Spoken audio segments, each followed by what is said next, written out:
Okay, this is an introduction to phrasing for classical guitar beginners. The book I used for learning with was Frederick Noad's Solo Guitar Playing Volume 1, which I devoured and did from cover to cover. And I still use it with students. Is it the perfect tutor? No. There's a lot to disagree with. But the repertoire is fantastic and is a great method book for learning to read classical guitar music. Takes you very progressively from the first position up to the high positions. So if you want to learn to read classical guitar, it's a great book. But there's this exercise number 29, which all my students know this exercise because I usually stop them on it and discuss it in some detail. And it's very short, it's only 8 bars. And when I was learning, I remember that I stopped at this exercise and it was teaching me something. I wasn't quite sure what it was yet. And maybe all the others would teach the same exercise equally as well.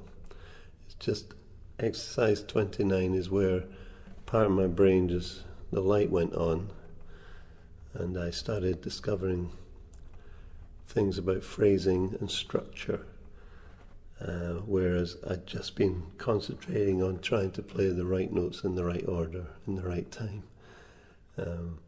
So I'm going to discuss these other things that are equally as important, arguably more important about being a musician: phrasing and understanding structure in music.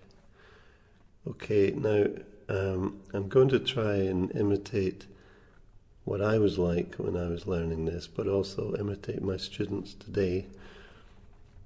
This is how it sounds, and I'm not being derogatory to anybody. I hope no one's put off by what I'm about to do. It's just, this is how it often sounds when students play it to me, and how, I probably played it many years ago.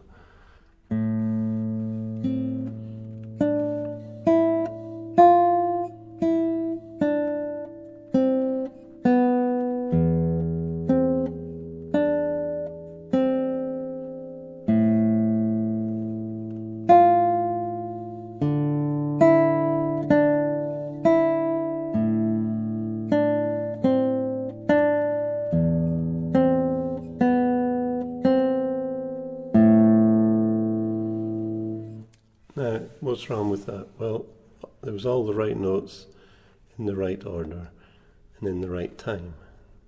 And usually that's enough for students. They think, right, I've done that, I'll go on to the next piece. But how do we get from there to making music with it, a bit like this?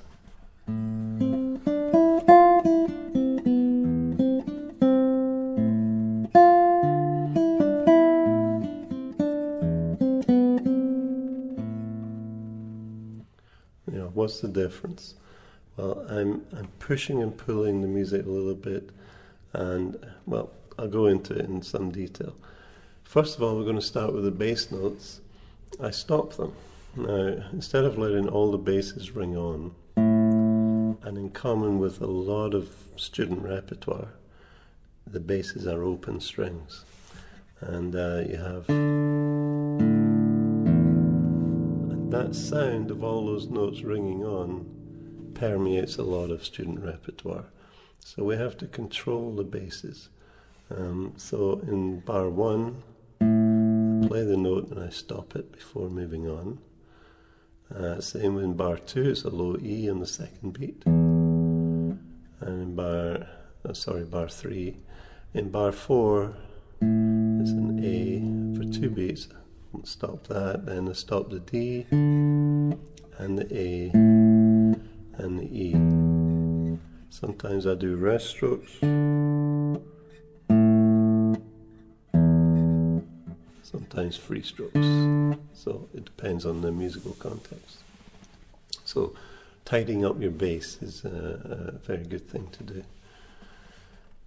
The next thing was, the first thing that I noticed for the first time in these exercises is there seems to be some kind of structure here. There are 8 bars, and they seem to be split into 2 groups of 4 bars, because bar 4 and bar 8 are the same.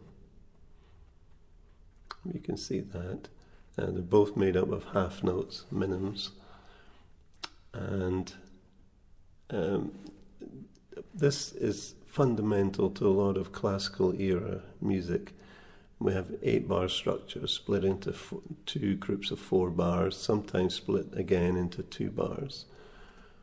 And if I was a singer, this was where a breathing place would be. I once accompanied a singer, and after everyone was telling me I was a good guitar player, and I accompanied her, and then she said at the end, "That was terrible. You weren't listening to my breathing." And I was a bit annoyed because I played it perfectly.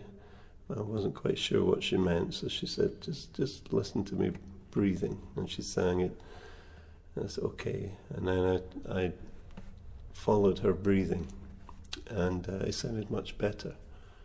So I thought I must try that with my solo pieces as well. And thanks to that singer, things improved a lot after that. So we're going to split this into 2 groups of 4 bars, and I'll practice when I do a mistake, or if I've got a technical issue with maybe one note or 1 or 2 notes. I will always practice it within the phrase length, so that I become used to seeing the music in chunks of phrases, rather than individual notes that might need attended to. So a whole phrase will get exercised. So it's okay, looking at the first phrase, that's the first 4 bars. After the first bass note, we have a scale passage. And the top note of the scale is the highest note of the piece, and it's F. That's the first note in bar 2.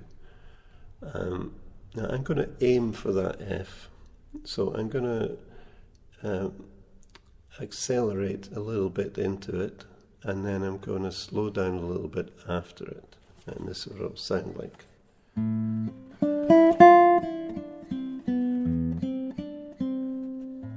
Now, I did something I didn't want to do, is increase the dynamic, because I'm coming to that.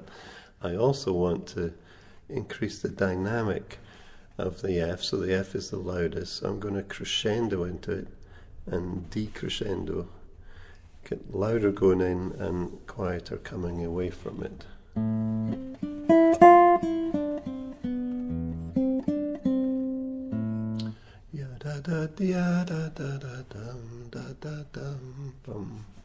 Excuse my singing, but that's what I'm looking for.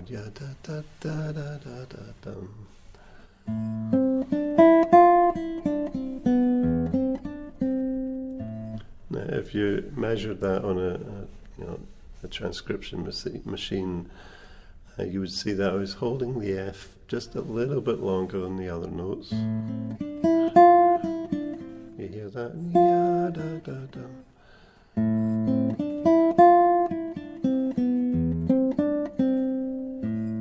So this is, a good part of what phrasing is finding out what's the important note or bit of the piece at that moment of that phrase, and bringing the audience's attention to that note. Okay, again. So I'm starting off quite slow. There's quite a long gap between the first 2 notes.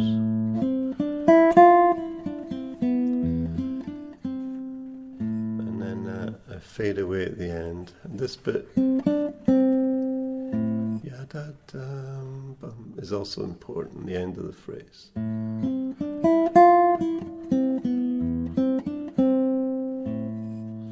Okay, so that's the first phrase. I'm pushing the time and pulling it. I'm getting louder and softer. subtly so. Not huge dynamic range, but subtly so. Okay, on to the second phrase. It begins on that high note, F, so full of energy. And then we have a short motif of 3 notes that goes over the bar line. That's E, D, E, and then D, C, D, and C, B, C. So that's what we call a motif. And it's repeated, so we call it a sequence. Okay, so this motif is in sequence. It's the same thing a few times, but we're in different pitches each time.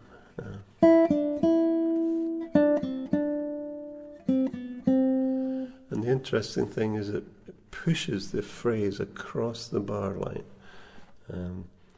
Quite often we, notes within a bar are content to be within the bar, but these seem to be pushing across the bar line. So I've got my initial F and the bass note D, and then the phrase, the motif. I'm going to exaggerate the timing here, so forget about the timing on the page.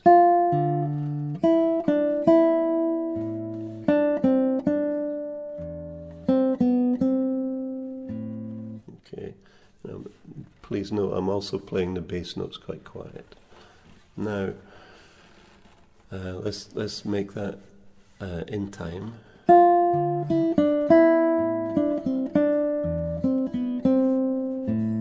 Now, if I made the bass notes the same volume as the melody part,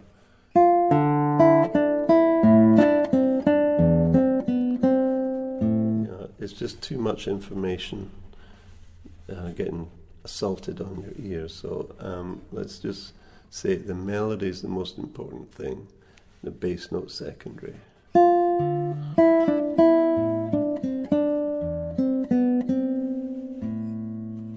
And I might also play that first note a little bit longer.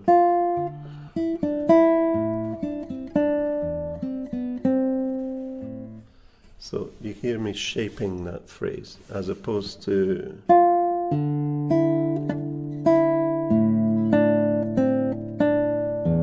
the bass is ringing on. So there we have another way of playing this piece. I'll just play it one more time from the beginning.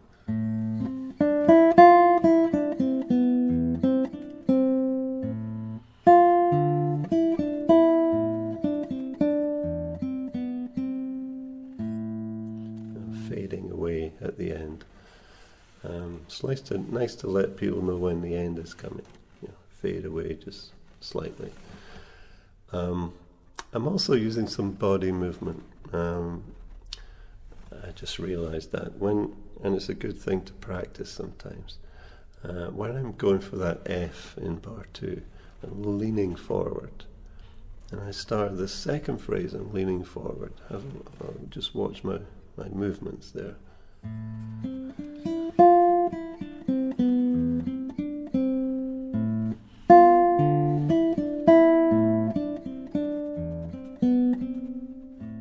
So I end pulling back, and I start by going for that F, pushing forward, and I push forward again at the start of the second phrase.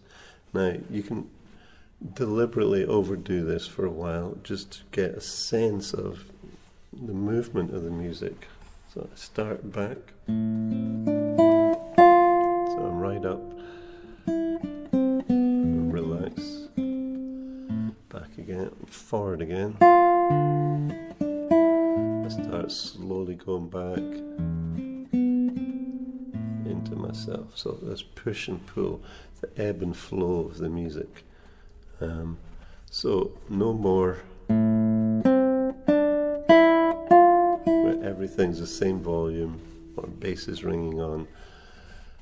You've got a sense of within each phrase there's something different happening, and you're going to try and articulate that so the listener hears something more musical.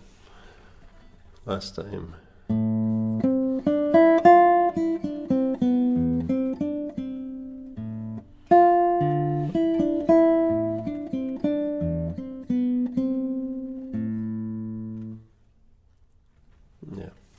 Now, don't worry if it's not metronomic. You know, people say, should I use a metronome? Well, sometimes it helps you with learning timing. But when you're performing music, you know, into the flow of it, I think your body tells you more than a metronome will. Controversial maybe, but I think so. And you want it to have some kind of human element, not a mechanical element. So I don't worry too much about, I'm not going to say I don't worry too much about timing. It's about performance timing of the ebb and flow. That, to me, is more important than a mechanical thing. So that's it, exercise 29. Don't get stuck in it, keep moving through the book, but keep going back to it. And because it can teach you a lot, this piece, and you might, you know, learn enough from it that it permeates the other exercises and pieces in the book. There you go. I teach via Zoom. If anyone's interested for lessons, just let me know. Right, bye.